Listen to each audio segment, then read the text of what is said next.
Hey everyone, welcome to This Explainer. I'm absolutely thrilled you're joining me today because, well, we're going to completely dismantle a massive historical misconception. We're looking at one of the most fascinating political entities in human history, the people of the Longhouse. If you're the kind of person who loves stripping away myths to get to the actual scientifically backed truth, you are in exactly the right place. Okay, let's dive into this.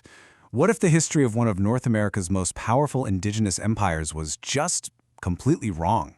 We're talking about the Haudenosaunee, also widely known as the Iroquois. For literally centuries, the narrative we've been handed has been, frankly, really simple, neatly packaged. But, as modern science is now showing us, it's actually fundamentally flawed in its core assumptions. Section 1. The Textbook Myth.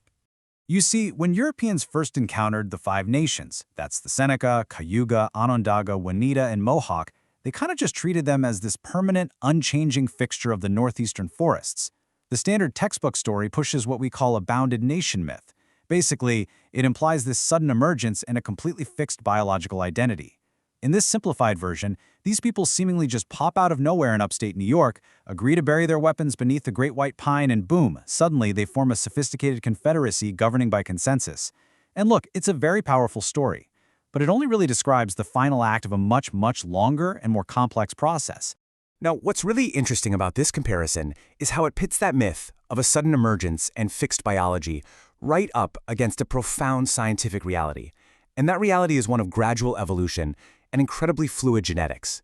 To figure out who they truly were, we've got to follow the data. Section 2. Unearthing Deep Roots. Right, so both archaeological and linguistic evidence actually proves that the Haudenosaunee evolved right in place over millennia. Between 500 and 1000 AD, we see small, mobile bands of hunter-gatherers slowly transitioning to maize agriculture, eventually settling into semi-permanent villages. Then, by the 12th and 13th centuries, these settlements completely transform. They start constructing these massive palisade fortifications, and the language evolution totally backs up this deep history. The Proto-Northern Iroquoian linguistic divergence dates back 1,500 to 2,000 years ago. That kind of divergence pattern points to a really slow, gradual differentiation over centuries, not some dramatic, overnight migration. And the physical proof on the ground here is just staggering. Researchers like Dean Snow over at Penn State have actually traced continuous local pottery production across dozens of generations. Plus, we've got excavations from the University of Toronto and the Rochester Museum showing massive triple-walled defensive structures encircling communities that housed over 1,000 people. Think about that for a second. These definitely aren't the structures of sudden new arrivals. No, they're the direct result of centuries of steady population growth and intensifying agriculture. Section 3. The DNA Disconnect. So when we introduce the third pillar of evidence, genomics, it throws a massive twist into the mix. Now, mitochondrial DNA absolutely confirms the archaeology. We see deep regional continuity and really consistent haplogroup profiles, meaning there's no exotic founding population that swooped in from a distant homeland to displace whoever was already there. Their maternal lineages belong unmistakably to the Northeast. But genomic science also reveals something totally unexpected that completely shatters the traditional historical mold. Here is the mind-blowing reality. The boundary was highly permeable. Recent analyses published in the American Journal of Physical Anthropology reveal massive, sustained gene flow between Iroquoian-speaking populations and their Algonquian-speaking neighbors. And this brilliantly illustrates that the genetic boundaries European ethnographers drew, as hard lines on their maps, well, they were never actually hard at all. The distinction between Iroquoian and Algonquian was linguistic, it was cultural, it was political, but it was never cleanly biological. Section 4. The Mourning Wars. So, you're probably wondering, how did they achieve this incredible genetic diversity while maintaining such a strong, unified political identity? Well, it definitely wasn't an accident. Enter the Mourning War. This was a radical political mechanism used to structurally replace the dead by capturing and then fully assimilating outsiders. You see, when a Haudenosaunee community suffered losses, whether from conflict, disease, or just natural death, the grief wasn't just personal. It was highly structural. A lost life literally left a physical gap in the social architecture of the Longhouse, and their solution to this was a remarkably sophisticated, deliberate political achievement. Let's see how this builds through a very specific life cycle. Step 1 begins with that structural grief and loss. Then, in Step 2, war parties would go out and raid neighboring peoples. But Step 3 is where it gets really vital. Captives were not enslaved in the European sense. They were brought back and literally given the names of the dead. It's wild. Finally, Step 4, full cultural integration. These individuals were granted full membership in the community. Their children were Haudenosaunee, their grandchildren carried absolutely no mark of a foreign origin whatsoever. And we can actually see this political theory buried in the dirt. The material signatures are absolutely fascinating. Archaeologists at Cornell and the Canadian Museum of History have documented sudden shifts in pottery styles within single villages. Like, you'll see a ceramic tradition that was super consistent for decades just suddenly incorporate entirely new forms and decorative techniques.